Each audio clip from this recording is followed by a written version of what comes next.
আসলে মা, আমার কাছে তো বেশি টাকা নেই, 500 টাকা আছে, এটাই তুমি নাও, এটা নিয়ে কিছু খেয়ে নিও। আন্টি আপনি না অনেক ভালো, আপনাকে একটা কথা বলবো?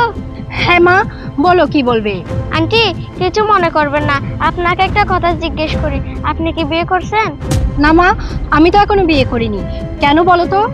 আন্টি আপনি সত্যি বলতেছেন তো আপনি বিয়ে করেননি? আপনি কি আমার মা হবেন? আরে মা, কি বলো তুমি? কিন্তু এটা কিভাবে সম্ভব? আন্টি আপনি রাজি থাকলে সবই সম্ভব। বাবা, ও বাবা, এদিকে আসো তো।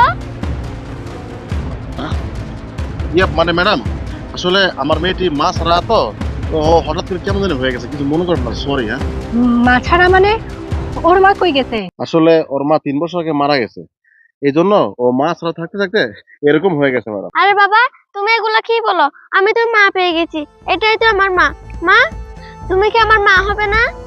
অবশ্যই মা। তোমার বাবা যদি রাজি থাকে তাহলে আমি তোমার দিকে তাকিয়ে তোমার মা হব। আর তোমার বাবা কি রাজি হবে?